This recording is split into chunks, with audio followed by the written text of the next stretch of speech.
A'udzu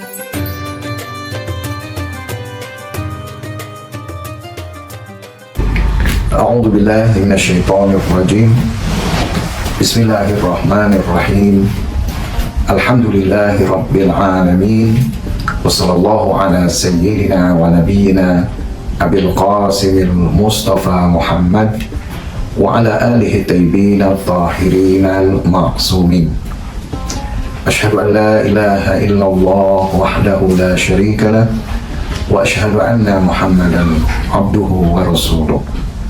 Assalamualaikum warahmatullahi wabarakatuh.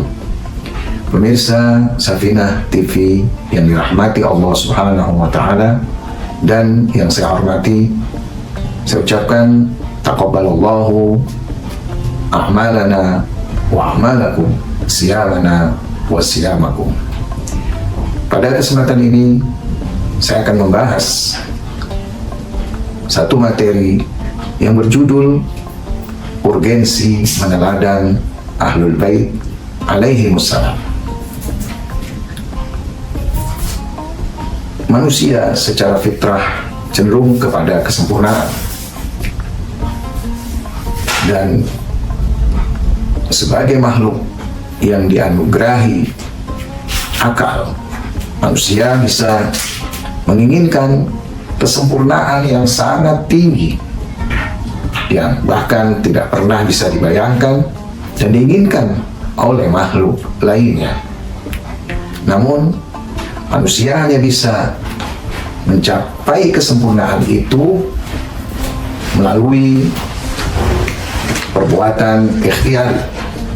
Oleh karenanya, di samping bisa mencapai kesempurnaan hakikinya, manusia juga bisa terpuruk dalam kerugian, sebagaimana diingatkan oleh Allah Subhanahu wa Ta'ala dalam surat Al-Asr. Bismillahirrahmanirrahim.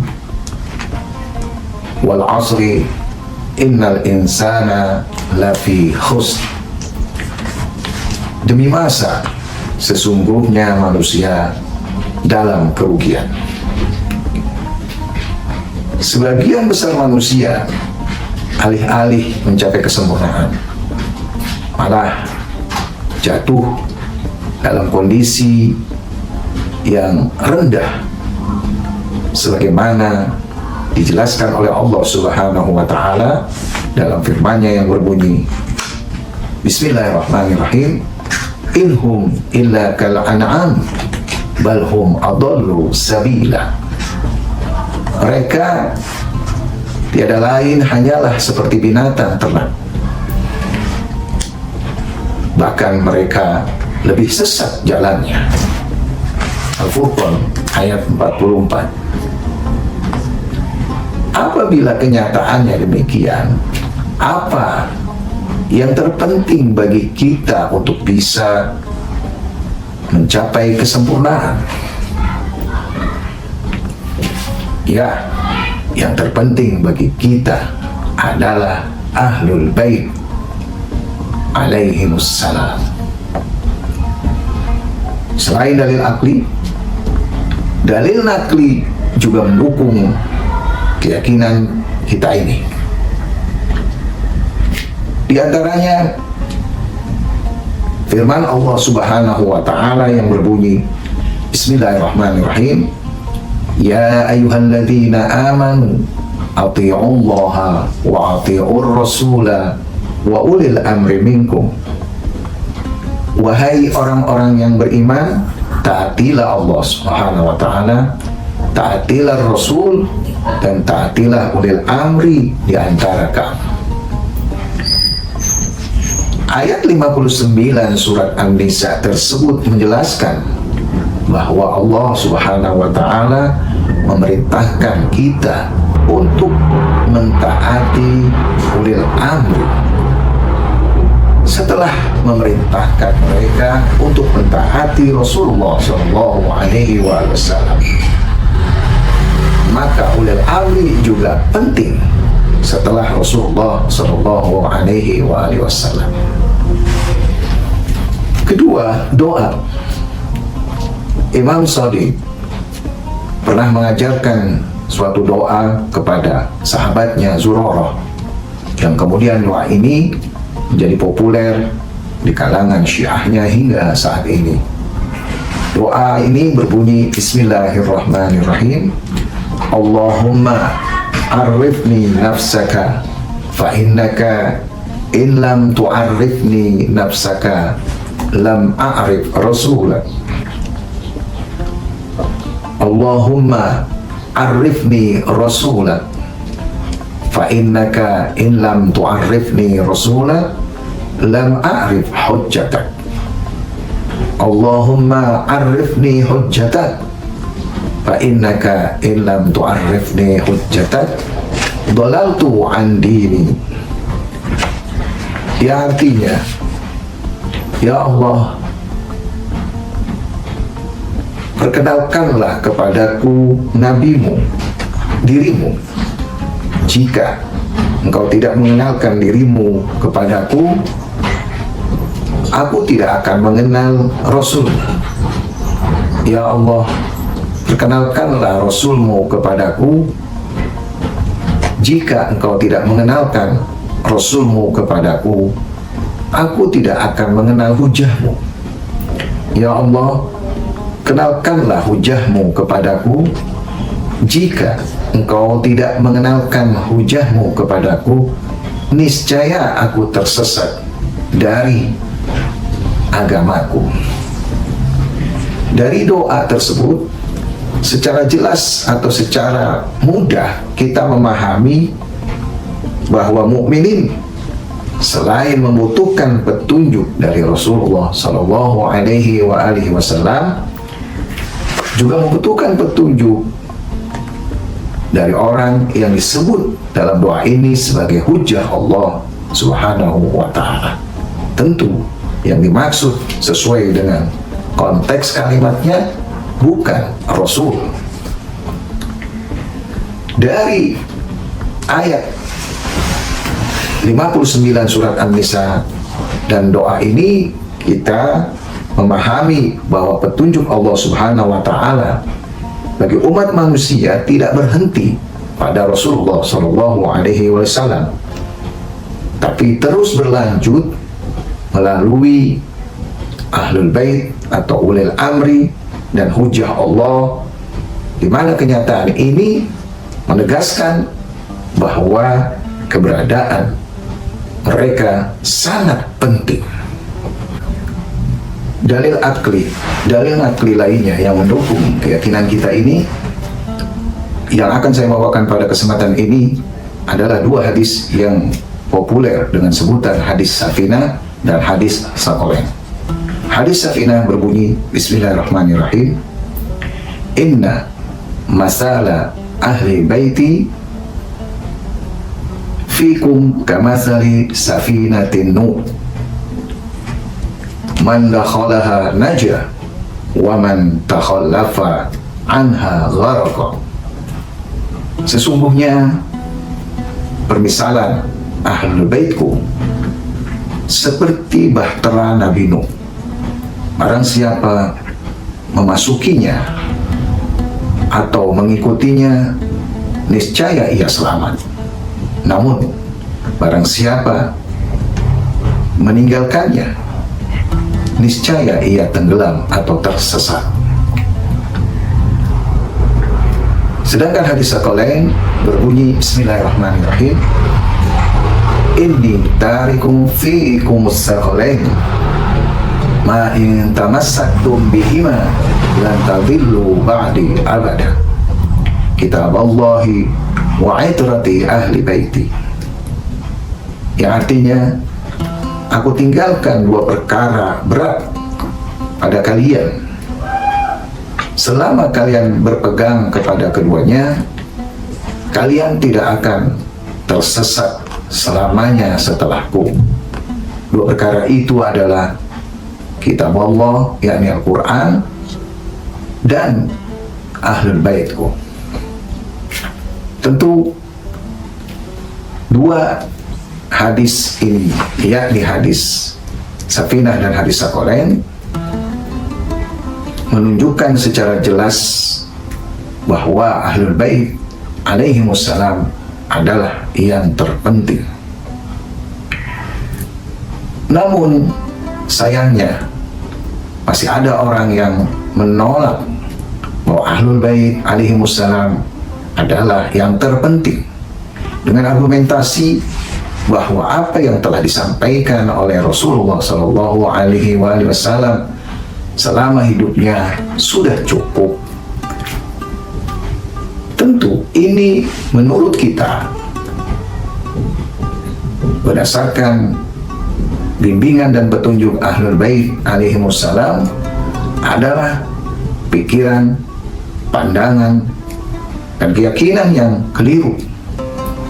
Kita bisa menjawabnya dengan mengatakan bahwa kesempurnaan Rasulullah Shallallahu Alaihi Wasallam dan apa yang telah disampaikannya sesuatu yang tidak bisa diingkari, sesuatu yang jelas bisa kita terima, sesuatu yang benar.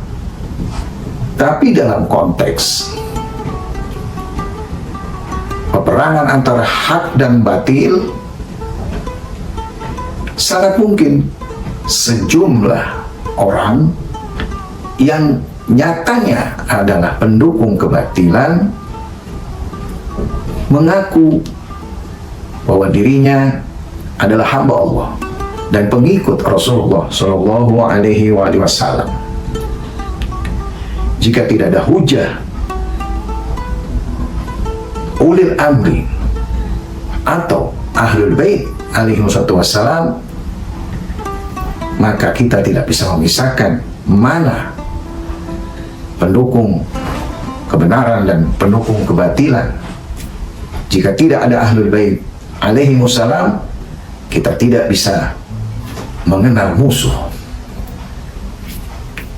Pemirsa Safinah TV yang dirahmati Allah Subhanahu wa Ta'ala, kita yang telah memilih Ahlul Bait alaihi wassalam sebagai sesuatu yang terpenting setelah Rasulullah Shallallahu Alaihi Wasallam bagi hidup kita, apakah telah menerima konsekuensinya?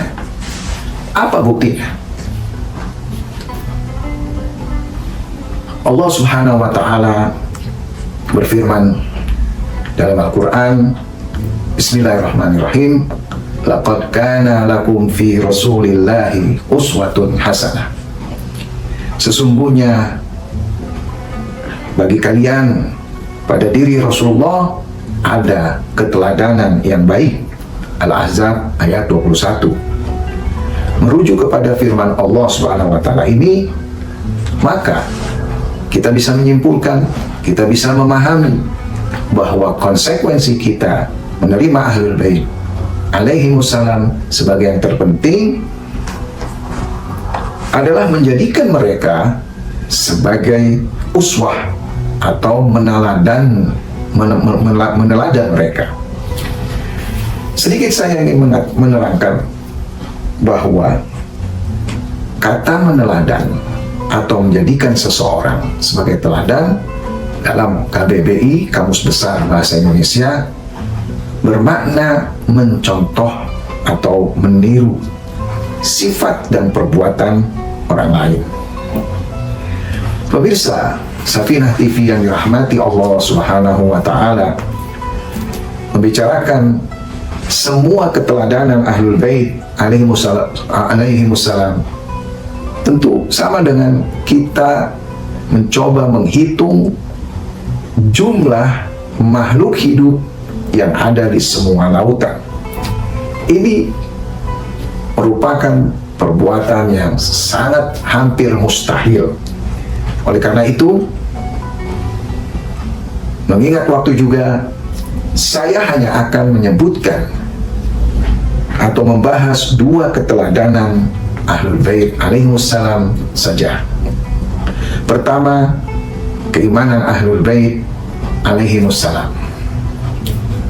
Keimanan Ahlul Bait alaihi wassalam menjadikan mereka pribadi-pribadi yang sangat mengenal dan terikat pada tujuan penciptaan, yaitu kesempurnaan diri sebagai hamba Allah Subhanahu wa Ta'ala. Dengan begitu, perkara-perkara duniawi tidak pernah terekomendasi sebagai motivasi hidup mereka barang sedetik pun. Allah Subhanahu wa Ta'ala menjelaskan keimanan mereka dengan berfirman, Bismillahirrahmanirrahim, Qul inna salati wa nusuki wa mahyaya wa mamati lillahi rabbil alamin. Katakanlah, sesungguhnya salatku, sembahyangku, hidupku dan matiku hanyalah untuk Tuhan semesta alam. Al-An'am 162. Dan dia jelaskan pula dalam firman-Nya yang berbunyi, Bismillahirrahmanirrahim, Inni wajjahtu wajhiya lilladzi fataras samawati wal ard hanifa wa ma ana minal musyrikin. Sesungguhnya aku menghadapkan diriku kepada Rabb yang menciptakan langit dan bumi secara lurus, dan aku bukanlah termasuk orang-orang yang mempersekutukan Tuhan. Al-An'am ayat 179.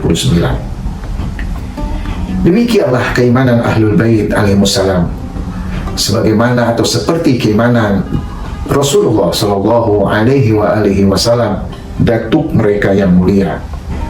Keimanan yang merupakan asas bagi kehidupan orang-orang yang sukses di dunia dan di akhirat menurut Allah Subhanahu wa Ta'ala.